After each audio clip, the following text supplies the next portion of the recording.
नमस्कार दर्शक बंधु, आसतु आज पुणी गोटे कहानी शुणा। 62 वर्षीय मनोहर बाबू आज चाकरी अवसर नेउथिले। तांकु जड़े सच्चोट एवं उत्सर्गीकृत कर्मचारी भाव में वर्णना करा एवं अवसर परे तांकर सुखमय जीवन कामना करा जायथिला।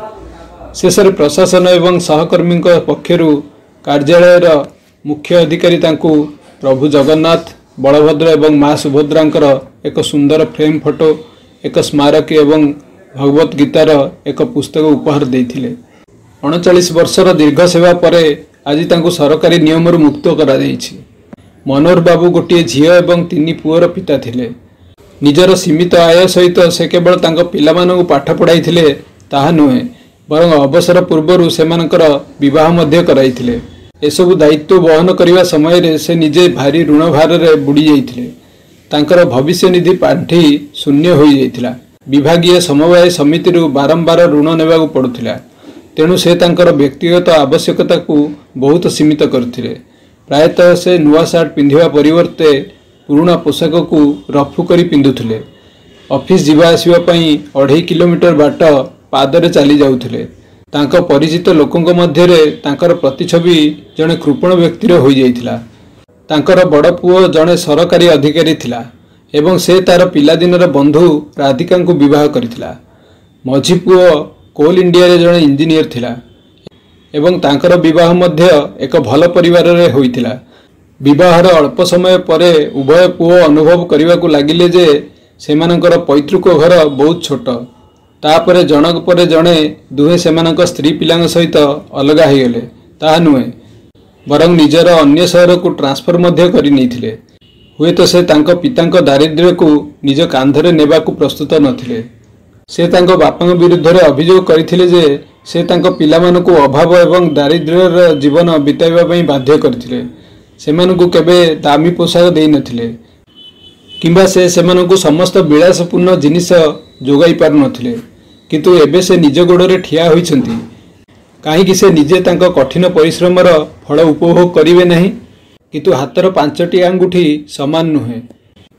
तांकर तृतीय अर्थात सान पुओ राहुल श्रवण कुमार भली प्रमाणित हेले एवं तांको स्त्री मध्य तांको स्वामी वृद्ध पितामाता प्रति थिबा आसक्ति को पूर्ण सम्मान देउथिले एवं दुहे सेमानकु समस्त प्रकार आराम एवं विलास जोगाइबा पई यथासंभव चेष्टा करुथिले।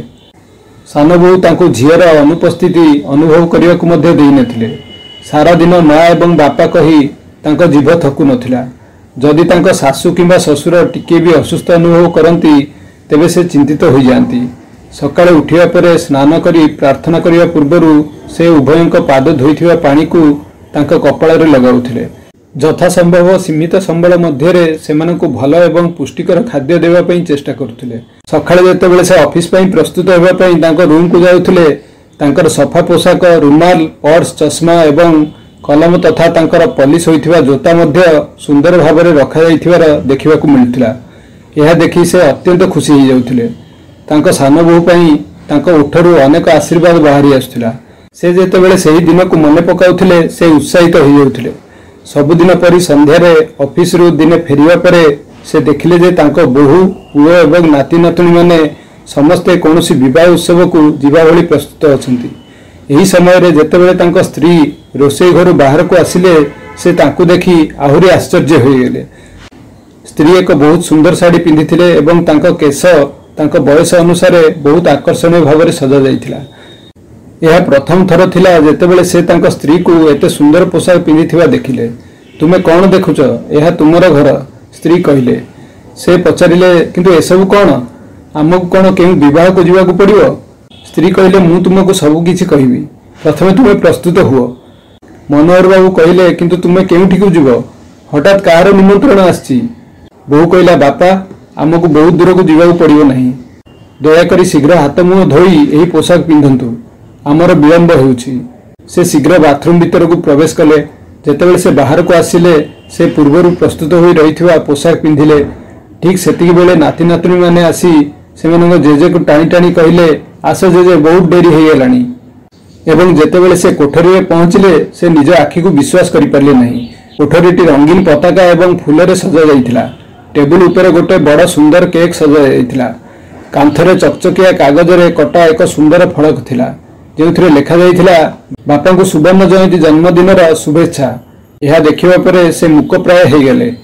से माने केक काटिबा को जिद धरले एवं समस्ते जोर रे ताली मारी कहिले हैप्पी बर्थडे टू यू, तुमको जन्मदिन शुभेच्छा बापा। तापर बहु एवं पुओ तांको एक पैकेट दे कहिले बापा दयाकोरी याको खोलंतु। जेतेबेले से पैकेट खोलिले तांको हाथ रे एक बहुत सुंदर रेशम कुर्ता एवं पायजामा थिला। बापा तुमर 50तम जन्मदिन रे आम दुहीक तरफरु यह तुम पई एक छोट उपहार। यह सुनी तांको कंठरुद्ध हो गला एवं तांको आखि ओदा हो गला। खुशी रे रुह मो पिला माने, तुमे तुमर गरीब बापा को बहुत भल पाओ। जदि अन्य बहु दुहे तांकर स्वर क्षीण हो गला। यही प्रेम एवं सेवा पई मु दिने निश्चित भाव में तुमको पुरस्कृत करिवि। तुमर आशीर्वाद ठारू बड़ पुरस्कार आउ किछि नहीं बापा। एसबु तो तुमे ही तो आमु देइछ। तुमर आशीर्वाद आम उपरे सबु बेले रहू, यह आम पई सबुठारु बड़ पुरस्कार। से तांको बहुको एही कथा गुड़िक जीवन सारा भूली पारिबे नहीं। आज जेतेबेले से अवसर पर घरे पहुंचले तांको पत्नी आरती करी तांको स्वागत करथिले।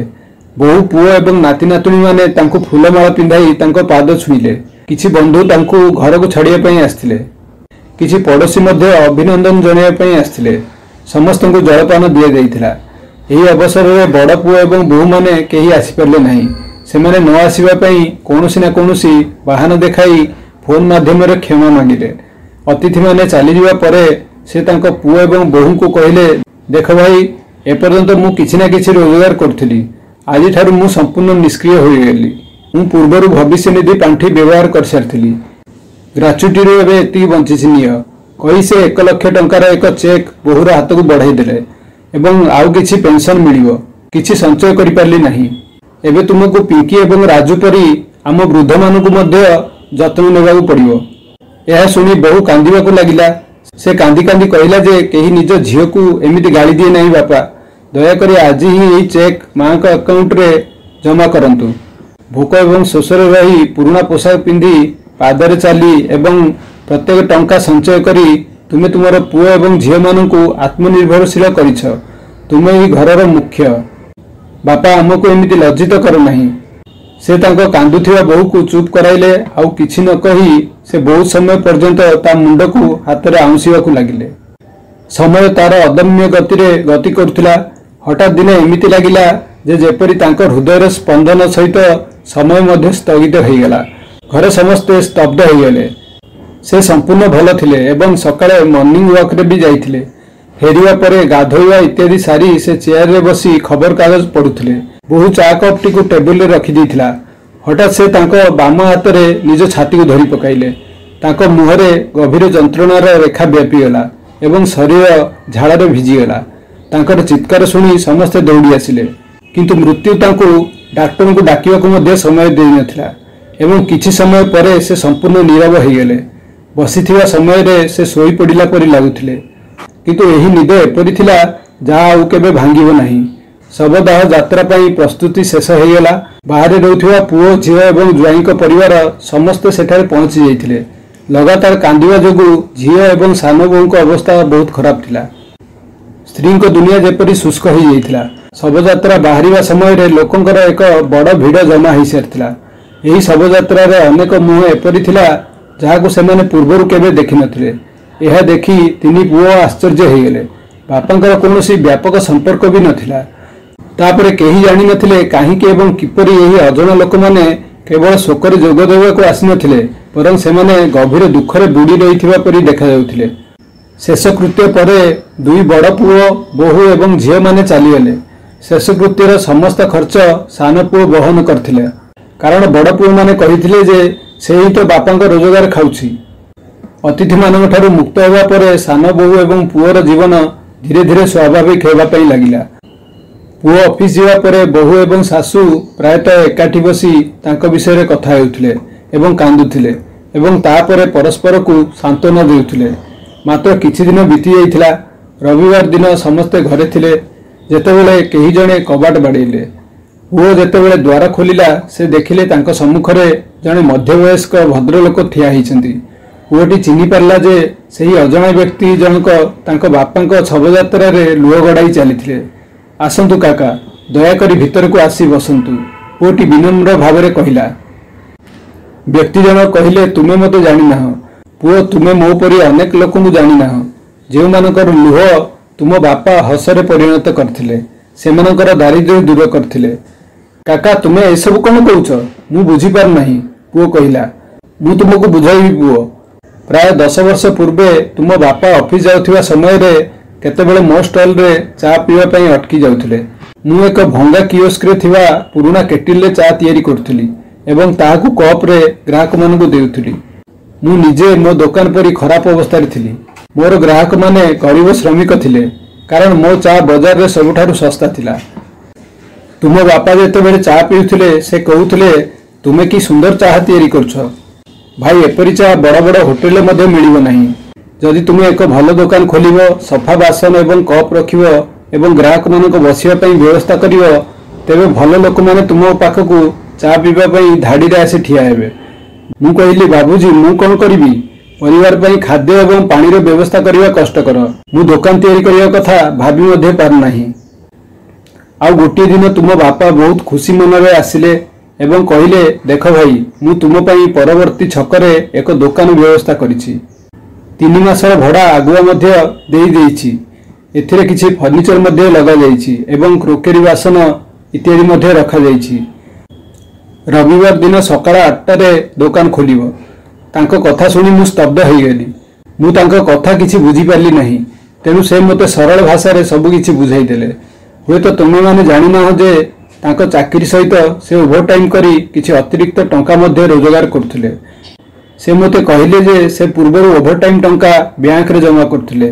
मोर दुर्दशा देखि से एक योजना कले एवं किछि दिन धरी मो दुकान पाखरे एक भल दुकान खोजी चलले एवं शेषरे तांकर संधान सफल हैला। दुकानटी संपूर्ण प्रस्तुत होगा परे से मते कहियाकू आसिले जे मते आसंता रविवार दिन सेठारे मोर काम आरंभ करिवाकू पड़िबो। पर दिन रविवार जेतेबेले मो दुकान रो उद्घाटन हैला, हठात मो आखि लुहरे पूर्ण हो गला। मु तांको पाद तळे प्रणाम कली। मु किछि भाबी पारली नहीं मु केउ शब्द रे तांको धन्यवाद जणाइबी। से मो जीवन को संपूर्ण बदलाई देथिले। जेउठारे मोर समस्त संपर्कीय मोठारु मुह फेराई नैथिले, सेठारे तुम बापा मते साहाय्यर हाथ बढ़ाइथिले। दिने से मते एक बैंक पासबुक देई कहले जे मु एसबु तुमर लाभ पई करि नै, मोर मध्ये एथिरे व्यक्तिगत स्वार्थ अछि। नुआ दुकान रे तुमे जहा भी लाभ करिवो, तुमे ताहार 5% मो अकाउंट रे जमा करिवो। तांको आशीर्वाद एते चमत्कार कला जे मो दुकान रे डिमांड दिन राति बहुत बढ़ी गला एवं आज सेही दुकानटी एक बड़ होटेल रूप नैछि। आज मु एवं मो पुओ तार देखाशुना करूछु। गत 10 वर्ष धरी मु नियमित भाव में मोर लाभर 5% यही पासबुक रे जमा करी आसुछि। एहीपरि भाव में जड़े वृद्ध व्यक्ति मुंडरे फलार टोकई धरी रास्तारू रास्ता को बुली जीविका निर्वाह करथिले। बयस वृद्धि सहित तांको शरीर एते दुर्बल हो जाइथिला जे तांको मुंडरे टोकई रे ओजन उठाइबा तांको पई कष्टकर होई पड़थिला। गोटे दिन वृद्ध जनक कदली टोकई धरी प्रचंड खरारे बुलथिले एवं घटनाक्रमे तुमर बापा तांको देखिले। हठात वृद्ध व्यक्ति जनक मुंड बुलाइबा अनुभव कले एवं से टोकई सहित तले पड़ीगले। तुम बापा ताको सहारा देले एवं तुरंत जड़े डाक्टर पाखक देगले एवं तांकर चिकित्सा कराइले। जेतेबेले तार चेता फेरिला, वृद्ध व्यक्ति जन कहले जे से जड़े धनी व्यक्ति मासिक 600 टंका दरमारे फल बिक्री करते। एहीपरि से आहुरी 10-15 जन असहाय लोकंकु नियुक्ति देइछि, जे माने रास्तारू रास्ता को बुली तार फल विक्रय करती। तुम बापा से वृद्ध व्यक्ति अवस्था देखि चिंतित होइगले एवं मते कहले, मु एही वृद्धଙ୍କ ପାଇଁ କିଛି କରିବାକୁ चाहूछि, दयाकरी मते मोर पासबुक दियो। किछि दिन परे से एक गाड़ी तैयारी कले जहाँ चलिबा ପାଇଁ बहुत हल्का थिला। वृद्धଙ୍କୁ गाड़ीटी देवा समय से कहले जे तुमे एही गाड़ी रे भल एवं ताजा फल सजेई बिक्री कर एवं एथिर तुमे सहजरे तुमर जीविका अर्जन करि परिबो। काम आरंभ करिया ପାଇଁ एही 8000 टंका रख एवं हाँ, मु तुम प्रति कौनसी उपकार करू नहीं। तुमे तुमर काम रे जहाँ लाभ करिवो तार 5% श्यामलाल को नहीं देबो, जहाँ से मो अकाउंट रे जमा करि परिबो। सेही वृद्ध व्यक्ति आउ एही दुनिया रे नाहंती, किंतु सेही फल व्यवसायी रोजगार रे तांको पुओटी गोटे बड़ फल दुकान रो मालिक होईछि। से पर्यंत नियमित भाव में लाभर 5% मो पाखरे जमा करुछि, जहाँ को मु तुम बापा पासबुक रे जमा करी रखुछि। ସେହି ବୃଦ୍ଧଙ୍କ ପରେ ସେ ଆଉ 7-8 ଜଣ ହକରଙ୍କ ପାଇଁ ଗାଡ଼ି ତିଆରି କରାଇଲେ, ଯେଉଁମାନେ ଏବେ ଏକ ସମୃଦ୍ଧ ଜୀବନଯାପନ କରୁଛନ୍ତି ଏବଂ ସେମାନଙ୍କର ଲାଭର ଅଂଶ ମଧ୍ୟ ଏହି ପାସବୁକ୍ରେ ଜମା କରାଯାଉଛି। କେବଳ ଏତିକି ନୁହେଁ, ମୁଁ ଆପଣଙ୍କୁ ଜଣେ ଯୁବକଙ୍କ ବିଷୟରେ କହିବି ଯିଏ MA ପାସ୍ କରିବା ପରେ କୌଣସି ଚାକିରି ପାଇଲା ନାହିଁ, ତେଣୁ ସେ ଫୁଟପାଥରେ ବସି ପୁସ୍ତକ ବିକ୍ରୟ କରିବା ଆରମ୍ଭ କଲା। ଥରେ ତୁମ ବାପା ସେହି ବାଟ ଦେଇଗଲେ ଏବଂ ସେ ସେହି ରାସ୍ତା ପାର୍ଶ୍ୱ ଦୋକାନରେ ଅଟକିଗଲେ ଏବଂ ପୁସ୍ତକଗୁଡ଼ିକୁ ଦେଖିବାକୁ ଲାଗିଲେ। ପିଲାଟି ନିମ୍ନମାନର ଅଶ୍ଳୀଳ ପୁସ୍ତକ ବିକ୍ରି ପାଇଁ ରଖିଛି ଦେଖି ସେ ବହୁତ ଦୁଃଖିତ ହେଲେ। ଯେତେବେଳେ ଲାଲାଜୀ ସେହି ପିଲାଟିକୁ ତାଙ୍କ ଦୁଃଖ ଜଣାଇଲେ, ସେ ଲଜ୍ଜାରେ କହିଲା, ମୁଁ କ'ଣ କରିବି ବାବୁଜୀ, ସାହିତ୍ୟରେ MA କରିବା ପରେ ମଧ୍ୟ ମୋତେ ଚାକିରି ମିଳିଲା ନାହିଁ। ଘରେ ମା ବିଛଣାରେ ଶୋଇ ମୃତ୍ୟୁ ସହିତ ସଂଘର୍ଷ କରୁଛି। ଦୁଇ ଭଉଣୀଙ୍କ ବିବାହ ବୟସ ମଧ୍ୟ ହେଲାଣି। ଏପରି ପରିସ୍ଥିତିରେ ରୋଜଗାରର କିଛି ଉପାୟ ଖୋଜିବା ବହୁତ ଗୁରୁତ୍ୱପୂର୍ଣ୍ଣ ଥିଲା। ଭଲ ପୁସ୍ତକଗୁଡ଼ିକ ଏତେ ମହଙ୍ଗା ଯେ ମୋ ପାଖରେ ସେଗୁଡ଼ିକ କିଣି ବିକ୍ରୟ କରିବା ପାଇଁ ଟଙ୍କା ନାହିଁ। ଏହି ପୁସ୍ତକଗୁଡ଼ିକ ବହୁତ ଶସ୍ତାରେ ଉପଲବ୍ଧ ଏବଂ ଲୋକମାନେ ଏହାକୁ ଭଡ଼ାରେ ମଧ୍ୟ ନିଅନ୍ତି। ଏହିପରି ଭାବରେ କମ୍ ପୁଞ୍ଜିରେ ଜୀବିକାର୍ଜନ ପାଇଁ ଯଥେଷ୍ଟ ଆୟ ହେଉଛି। ମନୋହର ବାବୁ କହିଲେ, ଯଦି ତୁମେ ଚାହୁଁଛ ମୁଁ ତୁମକୁ ଆର୍ଥିକ ସାହାଯ୍ୟ କରିପାରିବି, କିନ୍ତୁ ତୁମକୁ ପ୍ରତିଶ୍ରୁତି ଦେବାକୁ ପଡ଼ିବ ଯେ ତୁମେ ଏହି ପୁଞ୍ଜିରେ କେବଳ ଉଚ୍ଚମାନର ସୂଚନାପ୍ରଦ ପୁସ୍ତକ ବିକ୍ରୟ କରିବ। ସେଥିପାଇଁ ମୁଁ ତୁମକୁ 5,000 ଟଙ୍କା ଋଣ ଦେଇପାରିବି, ଯାହାକୁ ତୁମେ ତୁମର ସୁବିଧା ଅନୁସାରେ ଧୀରେ ଧୀରେ ଫେରାଇ ପାରିବ। ମୋର ଏହି ଅନୁଗ୍ରହ ପାଇଁ ଋଣୀ ନ ହେବା ପାଇଁ ତୁମେ ମୋତେ ତୁମର ଲାଭର 5% ଦେବ। ପୁଅ, ତୁମେ ଜାଣି ଆଶ୍ଚର୍ଯ୍ୟ ହେବ ଯେ ତୁମ ବାପାଙ୍କ ଦ୍ୱାରା ଲଗାଯାଇଥିବା ଗଛରେ ଆଜି ଫଳ ଫଳିଛି ଏବଂ ଏହା କ୍ୟାପିଟାଲ ବୁକ୍ ଡିପୋ ରୂପରେ ଏକ ବଡ଼ ଗଛରେ ପରିଣତ ହୋଇଛି ଏବଂ ଏହା ସହରରେ ଉଚ୍ଚସ୍ତରୀୟ ସୂଚନାପ୍ରଦ ପୁସ୍ତକର ଏକମାତ୍ର କେନ୍ଦ୍ର ହୋଇ ରହିଛି। ତୁମ ବାପା ଯେଉଁ ସାହାଯ୍ୟ କରିଥିଲେ ସେଥିରେ ଏତେ ଆଶୀର୍ବାଦ ଥିଲା ଯେ ସେ ଯେଉଁମାନଙ୍କୁ ସାହାଯ୍ୟ କରିଥିଲେ ସେମାନେ ସମସ୍ତେ ସମୃଦ୍ଧ ହେଲେ। ଥରେ ମୁଁ ତୁମ ବାପାଙ୍କୁ ପଚାରିଥିଲି, ବାବୁଜୀ, ଯଦି ତୁମର କିଛି ଆପତ୍ତି ନାହିଁ ତେବେ ମୁଁ ତୁମକୁ କିଛି ପଚାରି ପାରିବି କି? ସେ ହସି କହିଲେ, ତୁମେ କିଛି କହିଲେ ମୁଁ କାହିଁକି ଆପତ୍ତି କରିବି? ତୁମେ ମୋର ସାନ ଭାଇ। ମୋତେ କୁହନ୍ତୁ, ଏହା କେତେ ବଡ଼ କଥା। ତୁମେ ଡଜନ ଡଜନ ଲୋକଙ୍କ ଜୀବନକୁ ଅନ୍ଧାରରୁ ବାହାର କରି ଆଲୋକକୁ ଆଣିଛ। ସେମାନଙ୍କର ଅସହାୟତା ଏବଂ ଗରିବୀକୁ ଦୂର କରି ସେମାନଙ୍କୁ ସ୍ୱାବଲମ୍ବୀ କରିଛ। କିନ୍ତୁ ତୁମେ ନିଜେ ସବୁବେଳେ ଗୋଟିଏ ବହୁତ ସରଳ ଜୀବନଯାପନ କରିଛ। ମୁଁ ଭାବୁନାହିଁ ଯେ ତୁମେ କେବେ ତୁମର ସୁବିଧା କିମ୍ବା ଖୁସି ପାଇଁ ଗୋଟିଏ ଟଙ୍କା ମଧ୍ୟ ଖର୍ଚ୍ଚ କରିଛ। ତାହେଲେ ଏହି ଯେଉଁ ବ୍ୟାଙ୍କରେ ଟଙ୍କା ଜମା କରୁଛନ୍ତି, ସେ ମୋତେ ମଝିରେ ବାଧା ଦେଇ କହିଲେ, ଏସବୁ ମୋର ନୁହେଁ ଶ୍ୟାମଲାଲ। ଏହି ପାସବୁକ୍ରେ ଜମା ହୋଇଥିବା ପ୍ରତ୍ୟେକ ଟଙ୍କା ମୋର ସାନ ପୁଅ ଏବଂ ବୋହୂଙ୍କର। ମୁଁ ତୁମକୁ ମୋ ସାନ ଭାଇ ବୋଲି କହିଲି, ସେଥିପାଇଁ ମୁଁ ତୁମକୁ କହୁଛି। ମୋର ବଡ଼ ପୁଅ ଏବଂ ବୋହୂମାନେ ସେମାନଙ୍କର ପିଲାମାନଙ୍କୁ ନେଇ ଅନ୍ୟ ସହରରେ ବସବାସ କରୁଛନ୍ତି ଏବଂ ମୋର ବାର୍ଦ୍ଧକ୍ୟ ବୟସର ସମସ୍ତ ଭାର ମୋ ସାନ ପୁଅ ଉପରେ ଛାଡ଼ି ଦେଇଛନ୍ତି ଏବଂ ମୋ ସାନ ପୁଅ ଏବଂ ବୋହୂ ଦିନ ରାତି ମୋର ଖୁସି ଏବଂ ଆରାମ ପାଇଁ ଚିନ୍ତିତ ରୁହନ୍ତି। ମୋ ବୋହୂ ମୋ ଝିଅର ଅଭାବ ପୂରଣ କରିଛି। ଶ୍ୟାମଲାଲ, ମୁଁ ତାଙ୍କୁ ପ୍ରତିଶ୍ରୁତି ଦେଇଛି ଯେ ତାଙ୍କର ସେବା ପାଇଁ ଗୋଟିଏ ଦିନ ନିଶ୍ଚିତ ଭାବରେ ତାଙ୍କୁ ପୁରସ୍କୃତ କରିବି। ମୋ କଥା ମନେ ରଖ, ଯେତେବେଳେ ମୁଁ ଏହି ଦୁନିଆରେ ନଥିବି ସେତେବେଳେ ଯାଇ ଏହି ପାସବୁକ୍ ମୋ ବୋହୂ ହାତରେ ଦେବ ଏବଂ ସେମାନଙ୍କୁ ସମ୍ପୂର୍ଣ୍ଣ କଥା ବୁଝାଇଦେବ। ମୁଁ ଏହି ଲଫାଫାରେ ମୋର ଇଚ୍ଛାପତ୍ର ମଧ୍ୟ ରଖିଛି, ଯାହା ଅନୁସାରେ ମୁଁ ଏହି ସମସ୍ତ ପୁଞ୍ଜି ମୋ ବୋହୂଙ୍କ ନାମରେ ହସ୍ତାନ୍ତର କରିଛି। ଏହା ତାଙ୍କର ପୁରସ୍କାର ବୋଲି ଶୁଣି ବୋହୂ ଏବଂ ପୁଅଙ୍କ ଆଖିରୁ ଲୁହ ବୋହିବାକୁ ଲାଗିଲା। ଶ୍ୟାମଲାଲ ତାଙ୍କୁ ଏକ ଲଫାଫା ଏବଂ ଏକ ପାସବୁକ୍ ଦେଲେ। ବୋହୂ କାନ୍ଦି କାନ୍ଦି ଉଠି ପଡ଼ିଲା ଏବଂ ଧୀରେ ଧୀରେ ତା ଶ୍ୱଶୁରଙ୍କ ଫଟୋ ପାଖକୁ ଗଲା ଏବଂ ସେଠାରେ ହାତ ଯୋଡ଼ି ଠିଆ ହେଲା। ତା ଆଖିରୁ ନିରନ୍ତର ଲୁହ ବୋହି ଯାଉଥିଲା। ତା ମୁହଁରୁ କେବଳ ଏତିକି ବାହାରିଲା, ବାପା। ତେଣୁ ଏହା ଥିଲା ଆଜିର କାହାଣୀ। ଦର୍ଶକ ବନ୍ଧୁ, ଆଜିର ଭିଡ଼ିଓରେ ଏତିକି। ଭିଡ଼ିଓଟି କେମିତି ଲାଗିଲା କମେଣ୍ଟ କରି ଜଣାଇବେ। ଯଦି ଭିଡ଼ିଓଟି ଆପଣଙ୍କୁ ଭଲ ଲାଗିଥାଏ ଦୟାକରି ଭିଡ଼ିଓକୁ ଲାଇକ୍ ଏବଂ ଫରୱାର୍ଡ଼ କରନ୍ତୁ ଏବଂ ଆମର ଚ୍ୟାନେଲକୁ ସବସ୍କ୍ରାଇବ୍ କରି ବେଲ୍ ବଟନକୁ ମଧ୍ୟ ଦବାଇ ଦିଅନ୍ତୁ, ଯଦ୍ୱାରା ଆମର ସବୁ ଭିଡ଼ିଓର ନୋଟିଫିକେସନ୍ ଆପଣମାନଙ୍କୁ ଯଥାଶୀଘ୍ର ମିଳିପାରିବ। ଆପଣଙ୍କର ଏହି ଏକ ଛୋଟ ପଦକ୍ଷେପ ଆମକୁ ଉନ୍ନତ ବିଷୟବସ୍ତୁ ସୃଷ୍ଟି କରିବା ପାଇଁ ପ୍ରେରଣା ଦେବ। ପୁଣି ଦେଖା ହେବ ଅନ୍ୟ ଏକ ଭିଡ଼ିଓରେ।